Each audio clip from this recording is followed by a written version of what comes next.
kami menyapa dulu narasumber kita, Pak Tumpak Simanjuntak sudah bergabung dengan kita. Selamat pagi menjelang siang, Bapak.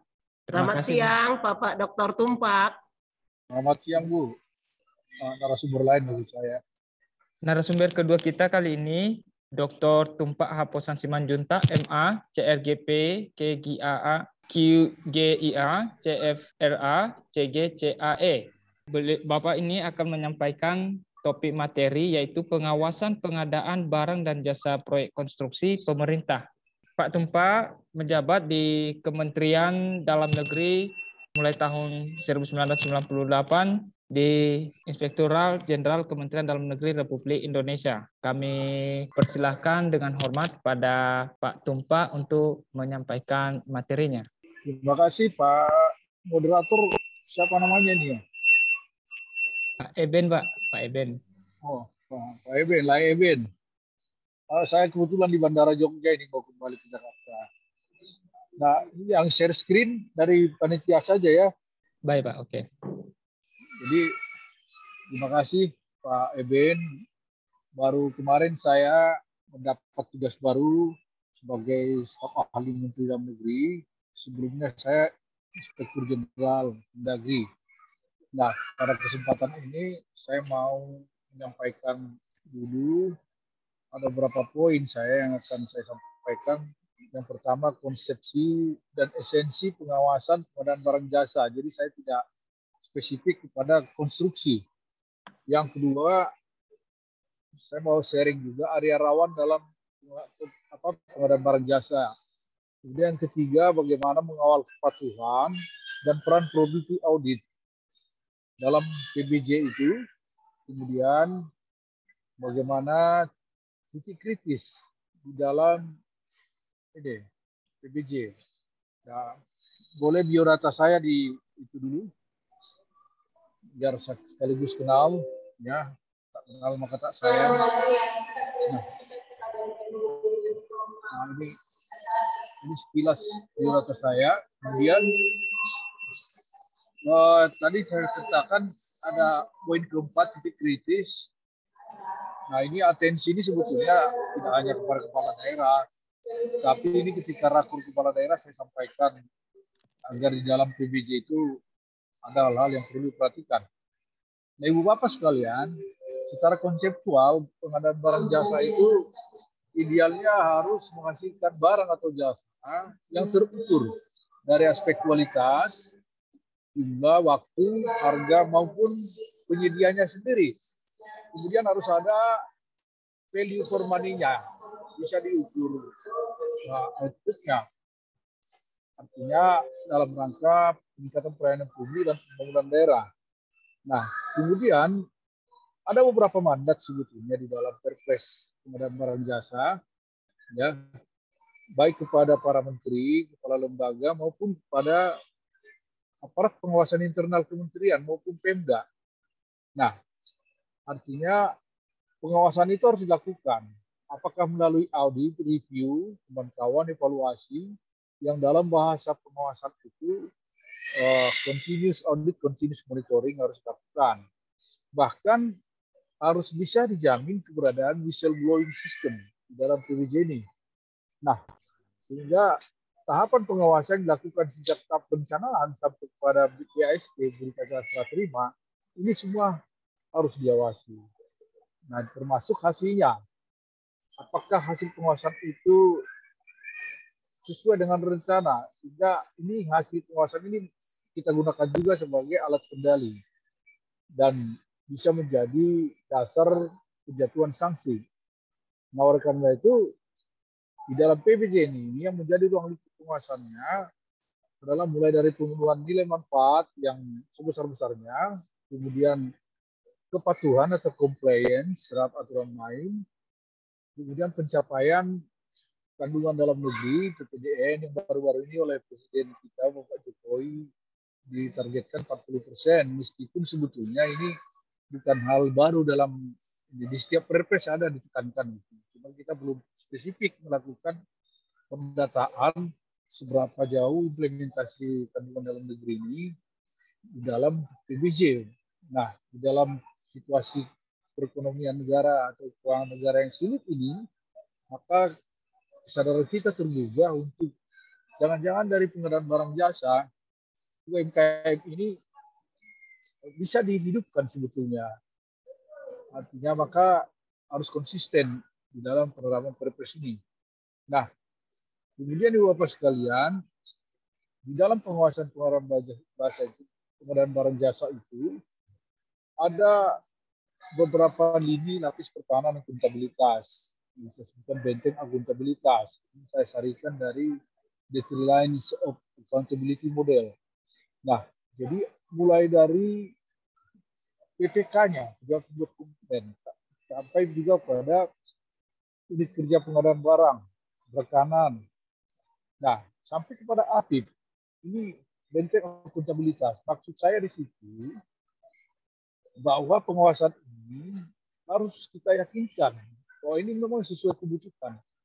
Maka sejak perencanaan harus diawasi, harus dilihatkan sinkronisasi kebutuhan bukan keinginan. Nah, saya katakan di sini N-1. Nah, kemudian di tahapan persiapan pemilihan harus diyakinkan bahwa tahapan ini sesuai dengan kriteria. Nah, kemudian pada tahap pemilihan harus diawasi betul supaya yakin bahwa proses itu sudah berlangsung akuntabel. Kemudian di dalam tahap pelaksanaan harus diyakinkan juga bahwa pengadaan barang itu sesuai kontrak. Nah, sampai kepada berita acara setelah terima. Nah, kemudian kalau terkait dengan barang di daerah itu harus dilakukan pencatatan.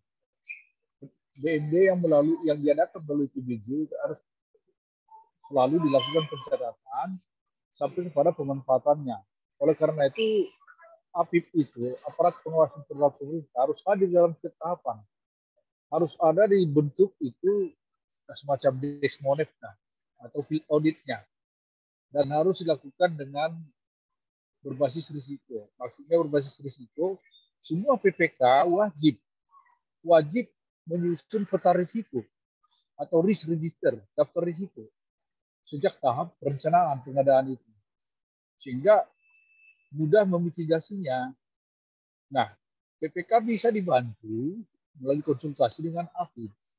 Oleh karena itu di dalam penguasaan barang jasa ini memerlukan kompetensi khusus, karena apa? Kita harus menghindari adanya korupsi, di mana PBJ ini salah satu sumber korupsi di dalam beberapa poin atau beberapa golongan korupsi di dalam Undang-Undang Tipikor.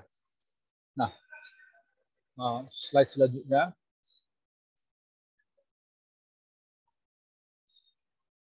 Nah, jadi di poin 5 itu ada benturan kepentingan dalam pengadaan barang jasa. Hampir 70% kasus-kasus tipikor kepala daerah, juga DPRD yang ada di data PPK itu, ini salah satu sumber pengadaan barang jasa. Kalau kita lihat dari 10 area rawan korupsi itu, maka saya merahin ini yang paling krusial salah satu. Oleh karena itu perlu dilakukan probity audit di Bapak sekalian. Di slide selanjutnya. Nah, untuk menilai secara independen dan memastikan bahwa seluruh proses dan tahapan PBJ itu telah dilakukan konsisten sesuai dengan prinsip-prinsip penegakan integritas, kebenaran, dan kejujuran. Meskipun dalam diskusi tadi dengan Pak Parjudi itu persoalan integritas ini memang agak sulit kita kawal, karena itu berasal dari mindset seseorang yang menjadi pelaku tipikor. Namun sistem kita upayakan dibangun sedemikian rupa untuk mengarahkan mindset itu, pola pikirnya, supaya ia mengarahlah kepada penerapan integritas. Nah, kemudian probity audit itu ini kan memberikan pandangan yang independen dalam proses PBJ. Nah, kemudian diupayakan di dalam probity audit tidak terdapat konflik kepentingan. Maka seperti di tempat saya itu, Bapak sekalian, saya tidak pernah membolehkan APIP itu masuk dalam tim probity kalau dia belum punya sertifikasi probity audit. untuk mengambil sertifikasi probity audit secara administratif ya mendaftar itu sudah harus ada sertifikat pengadaan barang jasa. Baru dia kita dikursuskan untuk probity audit. Nah, kemudian Ibu Bapak sekalian, di dalam pengawasan probity audit ini termasuk bagian dari pemeriksaan dengan tujuan tertentu. Nah, bagaimana di Undang-Undang 15 2004 tentang pemeriksaan pengelolaan dan tanggung jawab keuangan negara. Nah, kemudian audit tujuan tertentu ini tujuannya itu salah satunya adalah menilai ketaatan terhadap ketentuan PBJ. Nah, ini dilakukan dengan pendekatan probity, memastikan bahwa seluruh ketentuan telah diikuti, di-comply. Di slide selanjutnya tolong. Nah, jujur dan berintegritas, sehingga seminimal mungkin dapat dicegah terjadinya penyimpangan dalam proses PBJ. Slide ya. Sebelumnya ya. Probity audit ini juga dilaksanakan selama proses pengadaan barang jasa atau berlangsung real time. Nah, dan juga segera setelah proses pengadaan barang jasa itu selesai. Nah, kalau kita lihat di dalam skema pengadaan barang jasa ini, sejak perencanaan, persiapan pembelian sampai kepada pemanfaatan barang, kita berharap ada kondisi yang kita peroleh dengan probity audit yang benar ya di slide selanjutnya itu kita akan bisa melihat efektivitas dan efisiensi atau best value for money-nya. Jadi PBJ itu dapat dilakukan secara transparan, terbuka, adil, tidak diskriminatif, bersaing, meskipun tidak ada satu pihak pun yang menjamin bahwa dengan e-procurement itu bisa menghilangkan fraud di dalam PBJ. Tidak bisa, Ibu Bapak sekalian. Nanti di dalam proses e-procurement itu hanya transformasi informasi dan dokumen. Nah, kemudian soal bagaimana memenuhi syarat-syarat yang dipenuhi, ini bisa dilakukan komunikasi antara UKPBJ dengan peserta penyedia. Di situ fraudnya. Nah, jadi yang membuat pengawasan itu agak sulit satu di situ. Jadi tetap tergantung pada integritas manusia ya.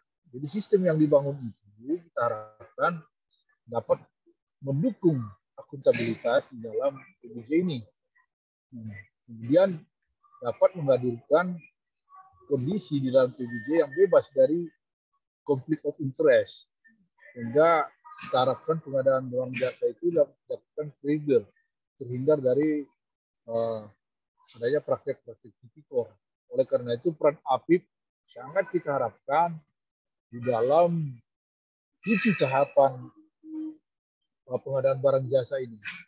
Nah, kemudian Ibu Bapak sekalian, ada risiko yang dihadapi. Ini berdasarkan audit findings.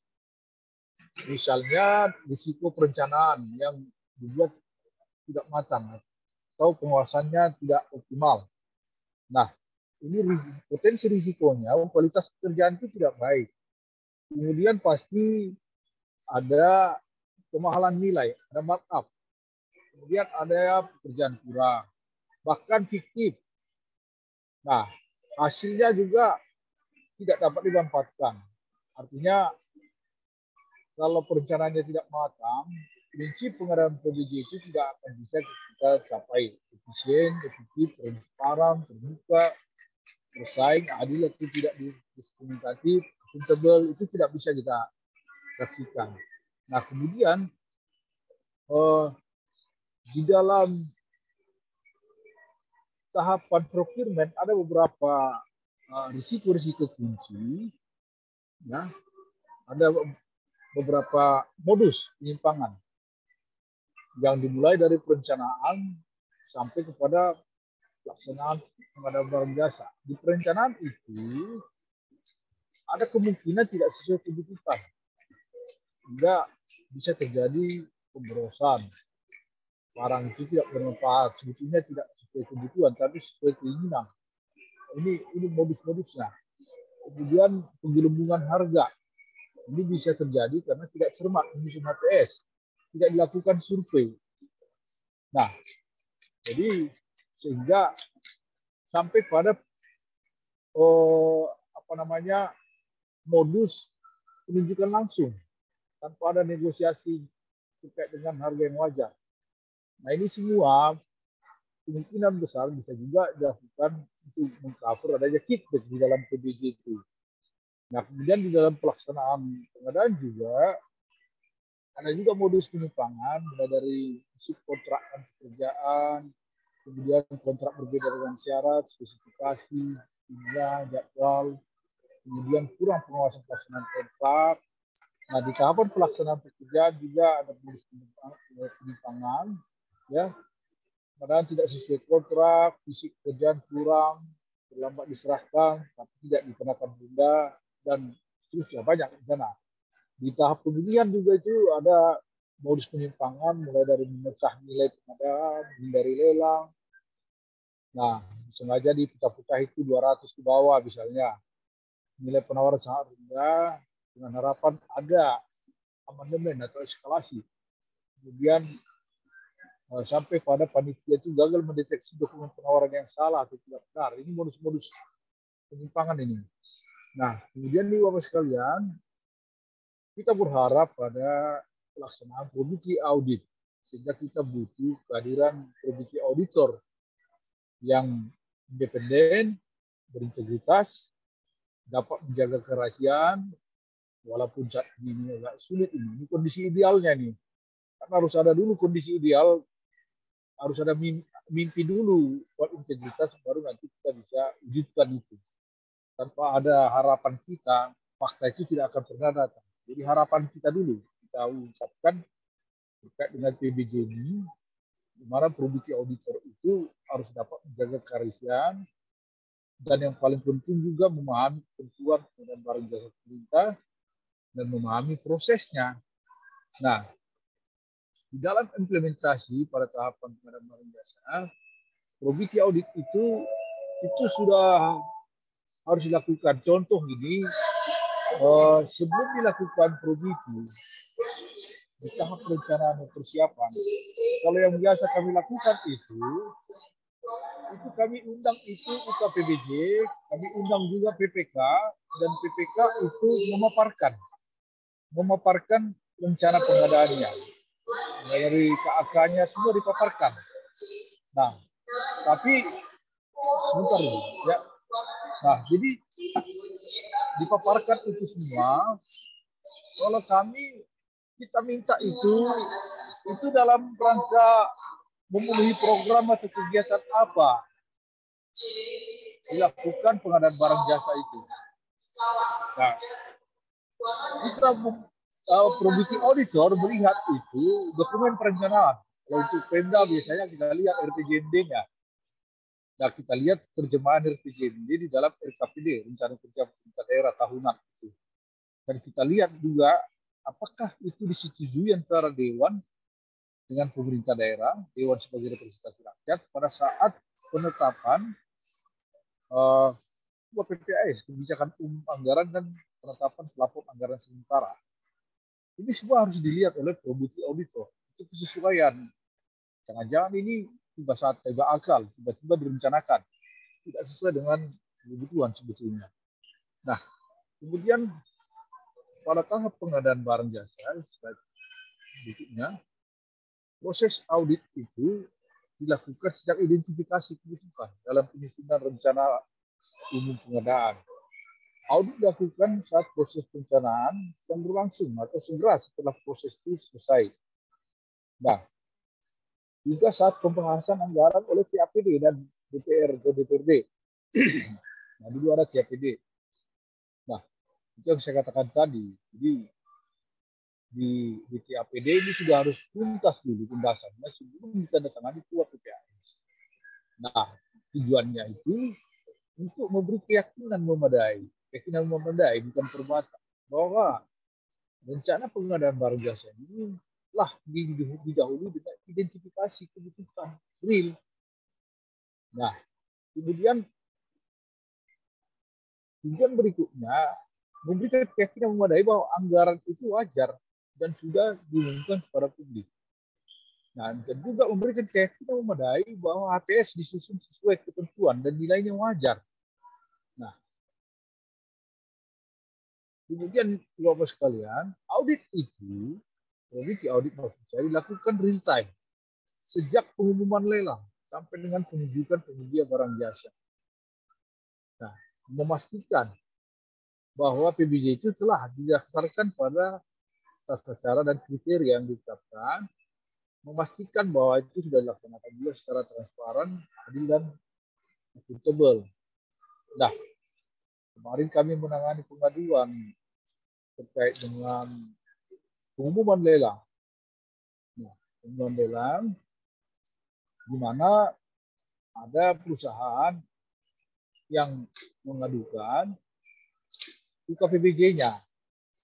Nah, UKPBJ-nya kita periksa dan berdalih sistem down pada saat itu. Nah, sehingga dilakukan, artinya setelah lewat waktu UKPBJ masih melayani. Nah, jadi kebetulan yang mengadu ini ada ketentuan yang tidak terpenuhi, ada persyaratan tidak terpenuhi. Diadukanlah. Artinya dituduh itu UKPBJ itu ya memang sengaja membuat sistem rusak. Nah, dalam konteks ini saya mau mengundang auditor IT untuk membuktikan. Dan memang ternyata sistemnya down karena ada pengaruh listrik mati di gedung UKPBJ dan PLN mengatakan memang mati listriknya itu. Jadi artinya yang saya maksud di situ, probity audit itu tidak boleh hanya melihat di permukaan, harus dilakukan juga investigasi. Nah, kemudian di probity audit selanjutnya, di proses PBJ ini, audit real time dilaksanakan dalam pelaksanaan PMK, mulai dari penandatanganan sampai penyelesaian pekerjaan. Nah, itu semua tujuannya tadi, intinya dalam bahasa pengawasan itu memberi keyakinan memadai bahwa seluruh aturan main sudah dipatuhi dan dapat memberikan keyakinan memadaikan kualitas pengadaan barang jasa. Nah, Bapak sekalian, ada beberapa titik kritis di dalam pengadaan barang jasa ini. Mulai dari persiapan PBJ. Slide berikutnya. Ya. Nah, di dalam persiapan PBJ ini ada beberapa, paling tidak 8 itu yang kita katakan bahwa spek disusun tidak mengacu pada rencana umum pengadaan. Spek disusun mengarah pada merek tertentu, desain. Kemudian disusun mengarah pada penyedia jasa tertentu. Kemudian perhitungan volume konstruksi itu terlalu besar. Nah, harga dasar tidak standar dalam menyusun HPS. Estimasi tidak sesuai aturan. Sumber referensi HPS tidak ada. Ini titik-titik dalam persiapan PBJ. Maka auditor probity auditor itu harus setidaknya MSI, singkatan dari menguasai semua ilmu pengadaan, semua trik. Maka kalau di tempat saya itu, saya juga menggabungkan tim probity itu dengan AFID yang punya juga sertifikasi CFRA, Certified Forensic Audit untuk investigatifnya, untuk menghindari titik kritis PBJ ini yang agak susah kita buktikan ya secara sekilas dalam pengadaan PBJ ini. Nah, kemudian Bapak sekalian, titik kritis selanjutnya di dalam pengadaan barang jasa, ya, pada pelaksanaan, mulai dari pengumuman tender, pemasukan dokumen, nah, kemudian evaluasi penawaran, bisa kerjanya pura-pura tidak cermat, padahal tujuannya untuk menangkan tujuan tertentu.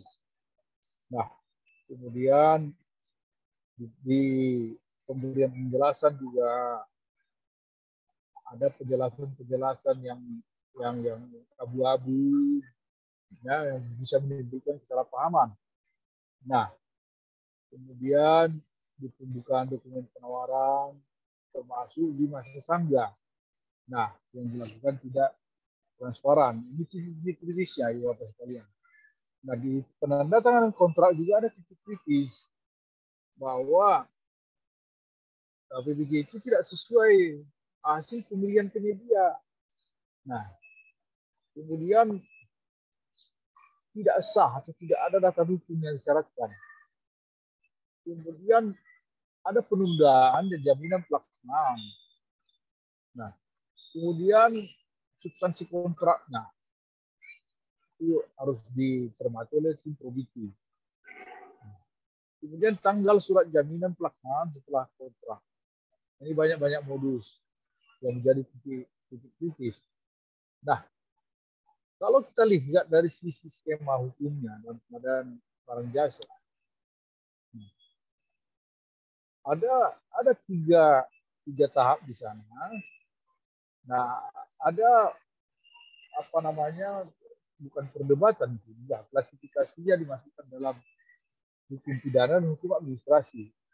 Nah, di tahap 1, tahap 2 itu tahap perencanaan, mulai dari proses penyusunan anggaran, kemudian di tahap 2 pelaksanaan, di proses pengadaan ini masih berranah administrasi.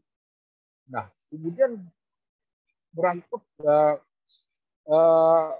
di tahap kedua itu sudah proses pengadaan. Nah, itu sudah di daftar pelaksanaan anggaran pelaksanaan.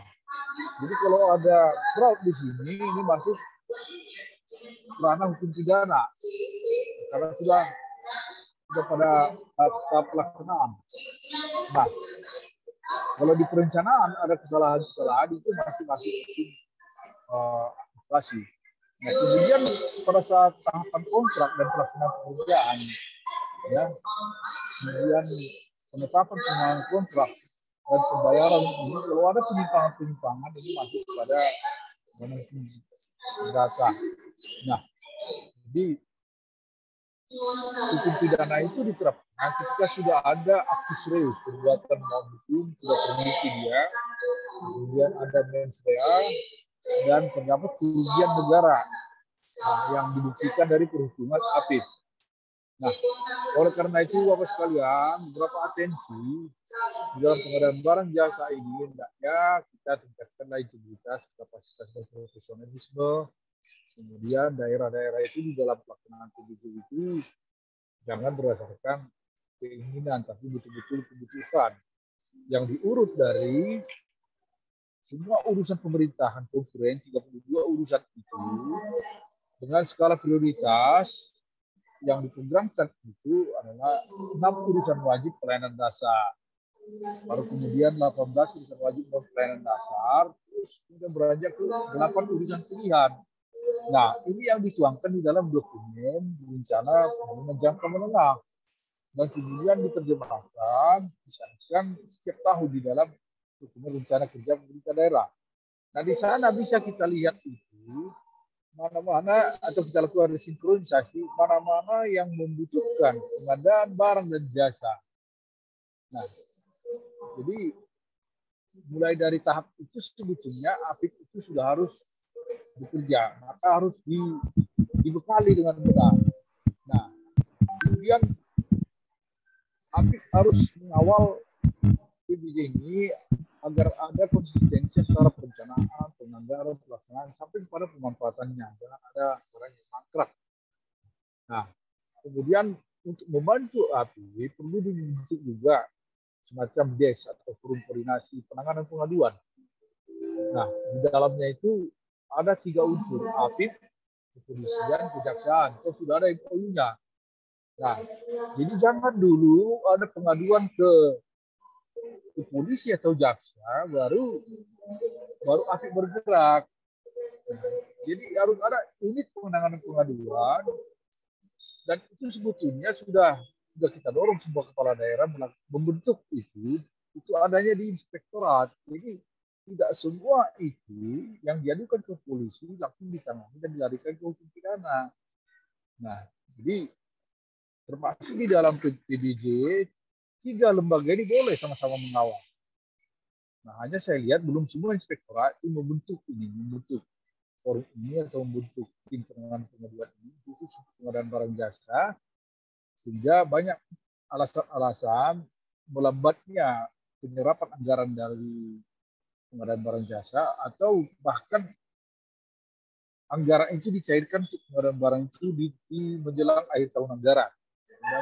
Banyak modus-modus fraud di sana yang membuat pengadaan barang jasa itu tidak akuntabel.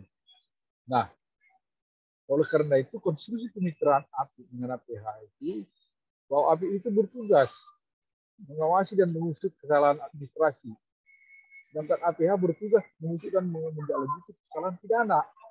Maka sebetulnya tripartit ini harus sudah terlibat di dalam sebuah rumah koordinasi, harus sudah terlibat mulai dari perencanaan, sama-sama membaca RUP, kemudian sama-sama mengasistensi bohernya, siapa yang pemilik pengadaan barang itu siapa, untuk memastikan sudah ada risk register, daftar risiko. Kemudian penetapan risiko mana yang paling tinggi untuk dimitigasi. Kalau tidak dimitigasi, maka pasti nanti akan terjadi fraud, ada kesalahan dalam PBJ ini. Nah, jadi yang saya melihat salah satu daftar risiko ini belum semua daerah menyusun. Oleh karena itu harus dimanfaatkan sebetulnya MOU atau PKS antara APIP APH, tidak hanya mengawal pelaksanaan, sejak perencanaan harus sama-sama mengawal. Mulai dari penyusunan daftar risiko sampai kepada mitigasi risiko, sampai pada rekomendasi. Mitigasi itu, rekomendasi yang diberikan itu, supaya pengadaan barang jasa ini bisa secara akuntabel. Saya kira itu, Bapak sekalian. Terima kasih. Salam. Assalamualaikum warahmatullahi wabarakatuh. Om Swastiastu, Namo Buddhaya, salam kebajikan, salam sehat, salam sejahtera. Salam Pak, salam. Silakan Ben. Baik, terima kasih kepada Pak Dr. Tumpak Simanjuntak sudah menyempatkan waktunya ya untuk membagikan materi di webinar 2. Nah, mengingat waktu, ini sekarang pukul 11.57. Mungkin sesi pertanyaan, mohon maaf, kami hanya bisa berikan 1 untuk alumni dan 1 untuk mahasiswa, nanti mewakili mahasiswa. Mungkin saat kita akan baca di chat room dulu, nanti Pak Victor kita kasih kesempatan, tapi kita baca dulu yang di chat room dari Pak Johan Oberlin. Nanti 1 mewakili mahasiswa. Langsung saja dari Pak Johan Oberlin Simanjuntak, kepada ini tertuju pertanyaan kepada Bapak Dr. Tumpak Simanjuntak. Pertama,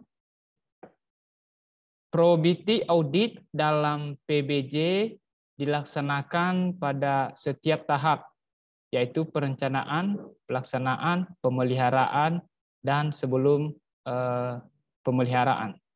Pertanyaan, kalau secara teori probability audit dilaksanakan pada setiap tahapan, namun kenapa temuan penyimpangan itu di akhir setelah MC 100? Dan pertanyaan terakhir, kedua, dengan adanya probability audit, apakah pemeriksaan PDTT masih dilakukan? Terima kasih. Mungkin itu pertanyaan dari Pak Johan Oberlin, langsung tertuju kepada Pak Tumpak. Apakah kita tampung dulu pertanyaannya, Pak, atau langsung kita baca pertanyaan sebelumnya? Oke, silakan, Pak. Nah, jadi tadi pertanyaan probability audit tiap tahap itu dilakukan, kok masih ada penyimpangan, kan gitu. Ya. Nah, yang pertama, kemungkinan besar tim probability-nya juga itu tidak memberikan catatan hasil probability. ya, yang benar ya, yang baik dan benar. Yang kedua, tidak melakukan monitoring terhadap catatan hasil produksi. Kalau kita lakukan monitoring dan kemudian kita sumprit kalau misalnya catatan hasil produksi itu tidak ditinjau, bahkan kita warning, kita stop itu proses pengadaan. Nah, kalau di daerah itu kita sarankan itu kepala daerah stop, kalau tidak risikonya ini. Nah, oleh karena itu yang dinamakan continuous monitoring itu dalam proses PBJ itu memang menjadi kewajiban APIP. Jadi memang terlalu besar harapan kita kepada APIP, sementara saya yakin di daerah itu paling tidak nyampe 5% itu yang sudah punya sertifikat produksi. Nah, kita tahu juga politik manajemen ASN di daerah itu kadang-kadang kan seperti makan obat, bisa mutasi 3 kali sehari. Nah, apalagi sejak pilkada yang langsung ini kita terapkan, ya kan. Nah, jadi memang memilih APIP itu harus benar-benar APIP yang memang sudah dibentuk dari sononya menjadi auditor atau pengawas pemerintahan dengan sertifikasi yang sesuai dengan tugasnya. Nah, jadi kalau menurut saya continuous monitoring yang belum dilakukan oleh APIP dengan benar. Saya tidak mengatakan produksi audit itu sudah pasti benar, enggak. Saya juga ragu itu. Kalau itu dilakukan, kemudian diberikan catatan hasil produksi, dilakukan monitoring, dan dilakukan penegakan sanksi terkait dengan catatan hasil monitoring yang tidak ditunjuk itu melalui PA, penganggaran. Nah, kemudian apakah setelah probiti PDTT tetap masih diperlukan? Itu dua hal yang berbeda itu,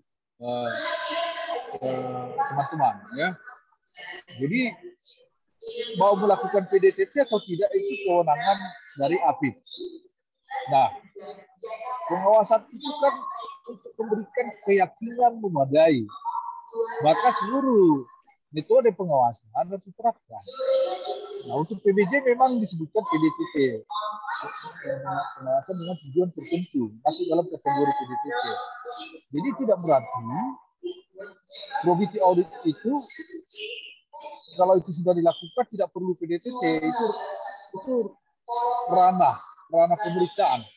Probity audit itu masih bisa dikatakan itu memang tetap ranah pengawasan, tapi lebih ditujukan pada fasilitasi, asistensi. Nah, kalau saya mempraktikannya begitu, asistensi itu mulai PPK-nya, UKPBJ-nya, maka kita pertemukan sejak awal itu. Kerangka acuan itu kita bahas bersama-sama sebelum ditetapkan. Contoh ini. Ada KAK kami baca, pembangunan perpustakaan. Ya. Ada dibuat di situ green building. Apa yang disebut dengan green building? Antara UKPBJ dengan PPK beda pemahaman. Dengan APIP juga beda pemahaman. Nah, ini konsep dari mana? Tanya itu. Nah, untuk perpustakaan, untuk smart campus itu sekarang udah pakai ini konsepnya. Nah, ternyata kalau listriknya mati, tidak ada pengaruh terhadap data yang ada. Nah, jadi tadinya 3 pihak ini beda-beda konsepnya. Ada yang mempersepsikan harus tempatnya nyaman, banyak pohon. Rupanya bukan begitu. Bukan begitu konsep green building dalam pengadaan perpustakaan di dalam standar internasional. Itu kita minta pendapat dari ahlinya lah. Nah, jadi kita samakan dulu persepsinya sebelum KAK itu disepakati. Itu salah satu cara yang kita lakukan. Nah, jadi itu yang bisa saya jawab. Jadi PDTT itu tidak ada urusan itu dengan probity. Tetap harus dilakukan pemeriksaan dengan tujuan tertentu, meskipun sudah dilakukan probity audit terhadap PBJ. Saya kira demikian, Mbak. Terima kasih. Baik, terima kasih. Kami persilakan Pak Victor. Nanti tadi yang bertanya pertama siapa tadi? Pak Johan Oberlin. Pak Johan Oberlin Simanjuntak, Pak. Oh, dengan tubuh saya ya. Ya. Walau horas mah, dongat tubuh, horas. Kami persilahkan Pak Victor Sinaga. Pak Victor Sinaga. Dr. Sinaga ya. Oke, terima kasih Pak Moderator. Selamat siang kawan-kawan semua yang saya hormati, Bapak Dr. Simanjuntak, Dirjen Kemendagri. Saya alumni dari Fakultas Teknik Sipil UHN. Saya lulus tahun 84, Pak. Saya terakhir pensiun dari Kementerian Pekerjaan Umum tahun 2017. Ya, di Bina Marga. Saya menarik paparan Bapak. Ada 3 tahap tadi probity yang bisa dilakukan sebelum pelaksanaan lelang, persiapan maksudnya. Kemudian yang kedua pada saat pengadaan lelang, pelaksanaan, dan ketiga setelah pelaksanaan pengadaan lelang. Bapak secara lengkap terinci tadi menyebutkan di tahap-tahap mana saja tahap kritis yang bisa mengakibatkan proses pengadaan barang jasa itu cacat. Nah, bagaimana kira-kira Bapak sebagai Inspektur Jenderal Kemendagri kira-kira memberi saran atau memberikan masukan kepada APIP di daerah supaya mereka itu sudah punya sistem, Pak, sudah punya sistem sehingga tidak terjadi keterlambatan pelaksanaan pekerjaan akibat terlambatnya diperiksa. Karena kalau udah dibilang cut off mau diperiksa, pelaksanaannya ditunda, Pak, sehingga pelaksanaan pekerjaan ini molor. Itu kira-kira, Pak. Terima kasih, Pak Simanjuntak. Ya, terima kasih. Ini Pak Victor, mantan pensiunan dari mantan pejabat KU. Bina Marga masih banyak pengalaman yang soal pengadaan ini. Nah, yang pertama perbedaan persepsi antara APIP dan PPK, termasuk dalam penetapan HPS. Kalau di tempat saya itu, Pak, di sharing pengalaman ya, APIP itu tidak saya bolehkan hanya mengacu kepada dokumen kontrak. Ya. APIP itu saya wajibkan mencari secondary source. Contoh ini. Kami memeriksa, karena ada pengaduan ya, kami memeriksa pengadaan barang jasa untuk pengadaan barang untuk damkar. Nah, dokumen kontrak itu dikatakan, oh ini sepatu sudah memenuhi SNI. Nah, kemudian saya cari second source-nya. Jadi PPK-nya mengatakan pengalaman petugas damkar yang menggunakan itu ini lebih nyaman. Saya bilang untuk safety itu tidak soal nyaman atau tidak. Tidak ada alat safety yang memberi kenyamanan. Tapi keamanan, yes. Sama itu dengan rompi anti peluru. Saya dulu di Aceh itu 10 kilo beratnya. Tapi harus kita pakai. Nah, dari sisi safety, yes. Nah, oleh karena itu saya bilang, dari sisi safety, sekarang ini negara-negara ASEAN itu sudah menggunakan sepatu yang tahan juga kepada zat kimia, tidak hanya kepada api. Nah, jadi yang di ASEAN ini tidak boleh berdasarkan kenyamanan. Nah, kemudian di dalam penentuan HPS juga begitu. Jadi kita berusaha melakukan sampling, ya, tidak terpaku kepada dokumen yang disebutkan di PPK. Nah, jadi kita lakukan juga pencarian atau identifikasi sumber informasi lainnya. Nah, saya contohkan lagi tadi kembali ke sepatu itu. Nah, ternyata sepatu damkar itu ada produsennya. Dan faktanya yang kita temukan itu mereka membelinya di Cibaduyut, di pesan. Jadi seolah-olah sama dia tipenya, ya, seolah-olah sama. Jadi kalau APIP itu tidak jeli seperti itu, dia nggak bakalan tahu itu dari Cibaduyut atau tidak. Nah, kita juga minta bantuan informasi dari perindustrian, nah, dari perdagangan.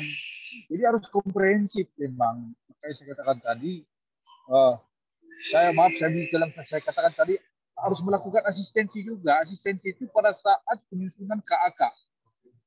Nah, kalau sudah dia di tahap pemeriksaan nanti udah beda ininya, udah beda konteksnya. Nah, tidak boleh lagi Apip itu mengatakan kamu perbaiki ini. Tidak, itu sudah jadi temuan yang harus dilanjuti. Tapi yang kami biasakan sejak KAK itu disusun, itu tiga pihak itu sudah duduk bersama. Apipnya, kemudian PPK-nya, UKPBJ-nya. Nah, sama-sama melihat ini dalam konteks apa ini PBJ ini, dalam melaksanakan program mana ini. Nah, barang apa yang dibutuhkan. Nah, kenapa barang yang ini dibutuhkan untuk mencapai tujuan yang mana? Sama pengadaan lift juga seperti itu. Ya, dikatakan di situ maksimum bisa mengangkut 680 orang. Tapi itu ternyata setelah dipakai 4 orang pun udah bunyi-bunyi dia. Jadi ada apa ini? Nah, kita cari asosiasi produsen yang terkait dengan itu. Dan ternyata ada beltnya itu yang juga disimpangkan. Nah, memang Apip itu nggak boleh tanggung-tanggung memang upayanya. Meskipun ada kendala Apip itu ya. Nah, kemudian ada juga indeks harga. Nah, salah satu kendala yang dihadapi Apip, Bapak sekalian, memang anggaran pengawasan itu terlalu kecil. Yang kedua, kelas jabatannya juga di bawah kelas jabatan struktural. Jadi ini yang saya perjuangkan dengan BPKP supaya dinaikkan. Jadi nanti kebiasaan nginjak kaki orang dia waktu pemeriksaan tidak hilang nanti. Ini kelas jabatan satu. Nah, kemudian bantuan sistem, yes. Bantuan sistem di kita sendiri sudah ada yang disebut dengan e-audit. E-audit, tapi itu hanya pengolahan data, ya, mengolah data, algoritma. Tapi di tahap implementasi tidak bisa sistem itu kita andalkan. Tetap harus brainware-nya, SDM-nya, Apip-nya. Maka harus kita lakukan upgrading. Di daerah juga sudah saya dorong begitu. Setiap 3 bulan harus dilakukan upgrading. Bisa dengan perwakilan BPKP, khususnya di bidang investigasinya. Bisa juga dia mengundang PPK seperti dari PU untuk diskusi. Jadi Apip ini nggak boleh diam dia kalau mau benar. Nah, jadi di dalam perencanaan pengawasan juga kita sudah uraikan itu untuk PBJ mulai dari variabel, indikator, subindikator supaya Apip bisa mengetahui dengan jelas apa yang harus dilakukannya, apa yang diharapkan, misalnya melalui pengadaan truk, misalnya truk sampah di Kota Medan, apa output akhir yang bisa diharapkan atau outcome lah, manfaatnya. Kalau outputnya kan tertanganilah sekian ribu ton sampah, outcome-nya apa? Nah, kira-kira gitu. Harus sampai ke sana memang melihatnya. Supaya nanti kita carikan itu alat evaluasi untuk perencanaan pengadaan selanjutnya. Nah, mungkin tidak perlu truk dengan spek yang seperti itu. Ada contoh nih. Kita nggak audit pengadaan ini di DKI ini. Masyarakat disiapkan di pengadaan itu ada 3 jenis tong sampah. Ada sampah rumah tangga, ada sampah kertas, kaleng, kemudian ada sampah-sampah yang cairan. Tapi ketika masuk ke truknya itu disatuin semua. Itu untuk apa pengadaan yang 3 ini? Itu kita dari sisi efektivitasnya. Jadi uang itu dibelanjakan tidak wise dia, tidak bijak lah. Kenapa tidak tercapai tujuan? Ngapain dia dipilah-pilah kalau di truknya disatukan? Maka kita sarankan buat juga truk khusus. Ini yang disebutkan di rencana pengadaan itu sudah salah dari ekonomi. Anda tidak paham itu tujuannya memilah itu. Nah, memang terlalu besar harapan kita kepada Apip dengan kondisi seperti itu. Meskipun di PP 72 2019 sebetulnya untuk daerah-daerah itu ada kewajiban mengalokasikan sejumlah anggaran di setiap daerah yang dihitung dari total belanja. Misalnya kalau total belanja daerah itu misalnya 1 triliun, maka anggaran pengawasannya itu 0,2%. Nah, sekitar 20 miliar lah kalau di kabupaten. Nah, kira-kira seperti itu ininya, ada obligatory, namun belum semua daerah bisa memenuhi walaupun sudah kita sebut gitu. Yang kedua, ada kewajiban mendiklatkan APIP-nya, termasuk untuk PBJ ini. Nah, setiap APIP harus punya sertifikat yang menunjukkan bahwa dia sudah ikut diklat 120 jam per tahun.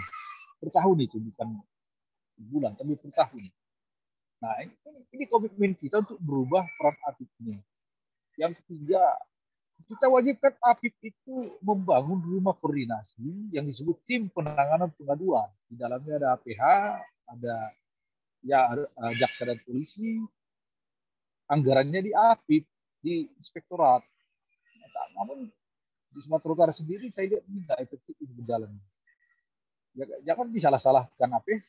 APH itu ya wajib dia meninjau pengaduan. Nggak ada pengaduan pun dia dibikinnya seolah-olah ada pengaduan kan. Nah, apalagi itu ada pengaduan, salah dia kalau tidak ditinjau, maka harus dilakukan prevensi melalui rumah koordinasi tadi. Nah, jadi Pak Victor, bantuan sistem tadi saya setuju itu kita terapkan juga di Jakarta itu, ya, yang kita sebut dengan e-audit kita lakukan itu, tapi hasil pengolahan data di e-audit itu kita buktikan juga dia secara on the spot, walaupun melalui sampling, benar enggak?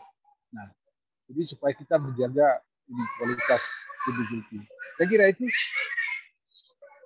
Oke, terima kasih. Langsung saja pertanyaan terakhir. Mengingat waktu, pada mewakili mahasiswa tadi, Wellman, apakah masih di room? Wellman?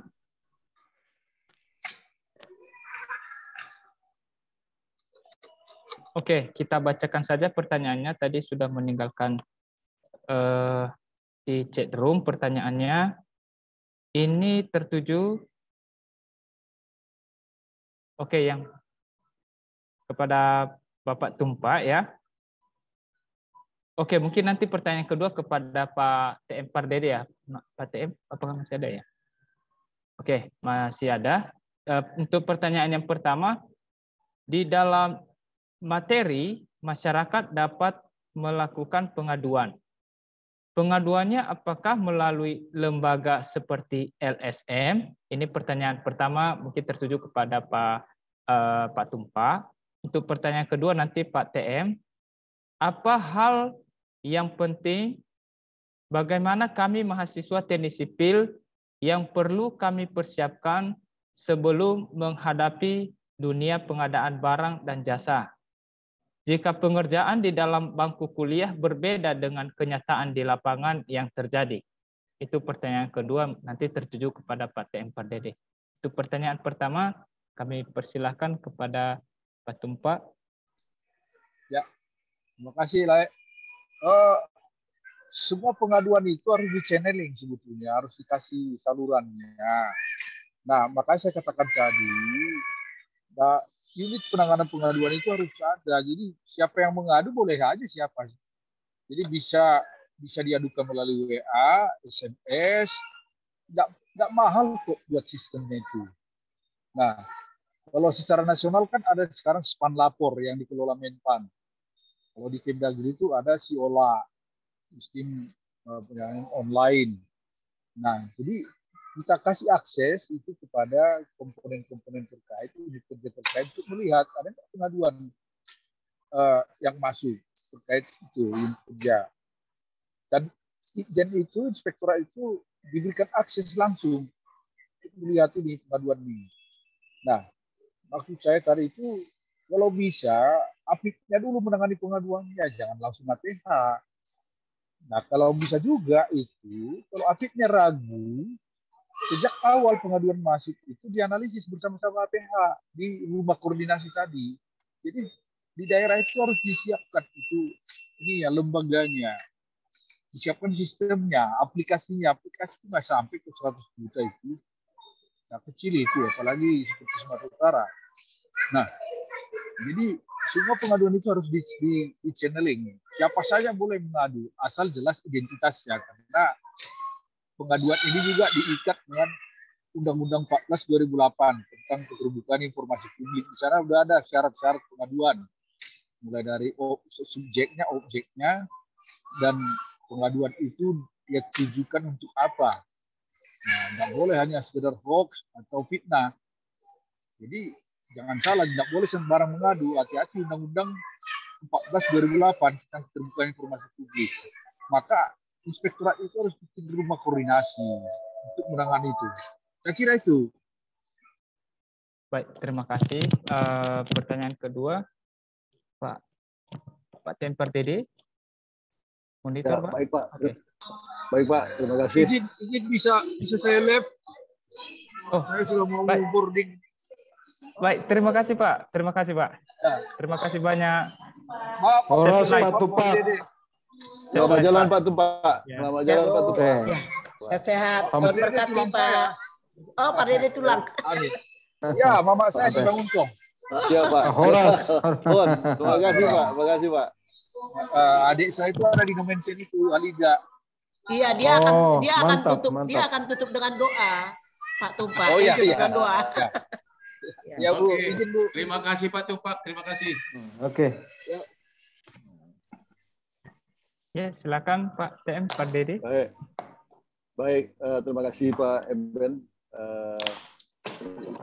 Terima kasih teman-teman semua yang tetap masih mengikuti ini. Jadi tadi pertanyaannya apa yang penting yang perlu dipersiapkan oleh mahasiswa dalam perkuliahan jika ternyata bahwa apa yang dikuliahkan berbeda dengan kejadian di lapangan. Kira-kira itu Pak ya, apanya? Pertanyaannya. Ya. Jadi sama, jadi Pak Tumpak barusan menceritakan probity audit. Probity artinya kejujuran. Yang juga saya mau tekankan kepada adik-adik mahasiswa ya itu tadi, kejujuran itu tadi. Lalu universitas harus mampu memberikan mengisi mahasiswa yang berintegritas. Jadi integrity. Karena di dalam pengadaan barang dan jasa semuanya terjadi penyelewengan, satu aja kuncinya apa yang dilanggar, yaitu integritas. Bahwa ingat teman-teman mahasiswa, berjuta paket yang ditenderkan setiap tahun, bayangkan setiap paket itu akan ditenderkan, maka penyedia dan pengguna menandatangani satu sumpah atau fakta, namanya fakta integritas. Fakta integritas adalah suatu yang ditandatangani yang menyatakan bahwa di dalam pengadaan barang dan jasa ini kami tidak akan berbuat korupsi. Itu jelas disebut.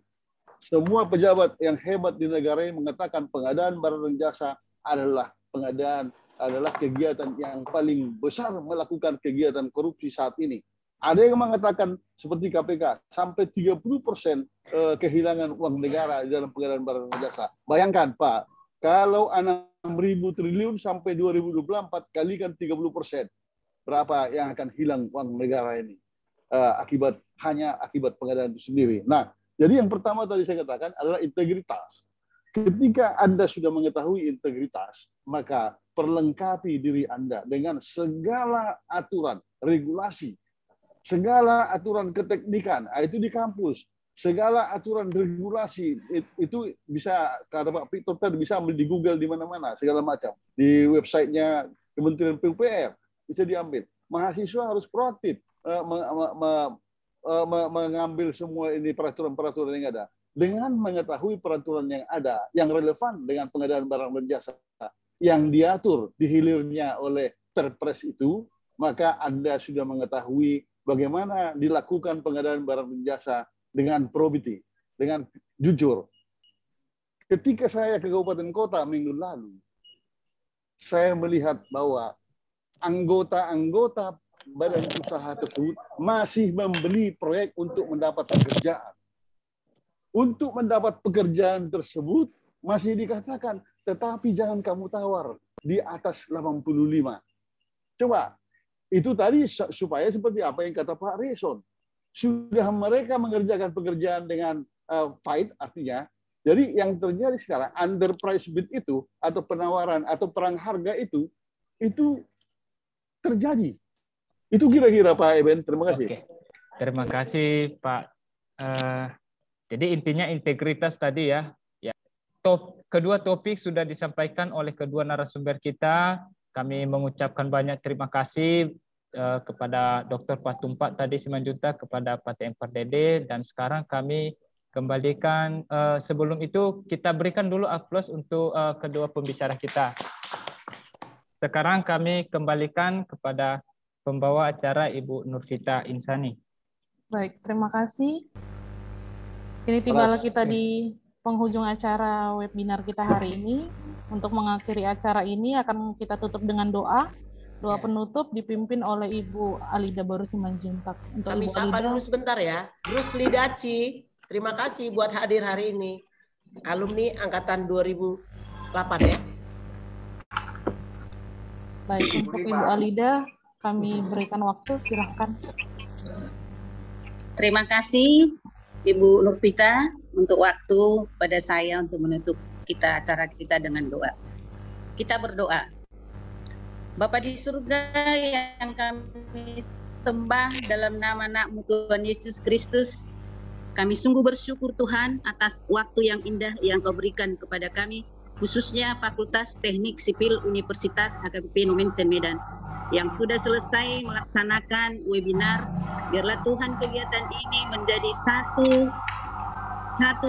penopang untuk perkembangan teknik sipil secara khusus. Terima kasih Tuhan untuk seluruh peserta yang hadir yang Kau berikan Tuhan untuk mengikuti kegiatan ini. Terima kasih juga Tuhan untuk narasumber kami yang sudah bersedia membagikan ilmu mereka kepada kami. Semoga Tuhan apa yang kami terima pada webinar ini boleh menambah pengetahuan kami.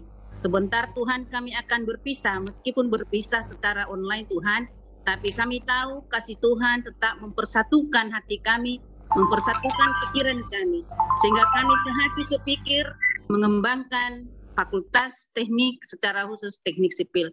Terpujilah Tuhan, kami serahkan hidup kami ke dalam tangan pengasihan Tuhan. Kasih karunia dari Tuhan Yesus Kristus dan damai sejahtera dari Allah Bapa dan persekutuan dengan Roh Kudus yang menyertai dan memberkati kita semuanya. Amin. Amin. Horas.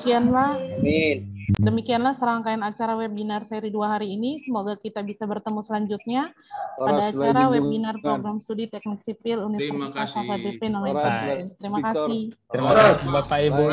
Berkati. Pak Johan, Pak Rikson. Terima kasih para mahasiswa yang sudah hadir. Terima kasih Bu Nurvita. Terima kasih. Terima kasih Pak Moderator. Dekan. Dekan. Fakultas Terima kasih. Teknik. Ya. Pak TM Bagus Pardede. sekali, bagus. Oke, Prodeo et Patria. Ya, terima kasih.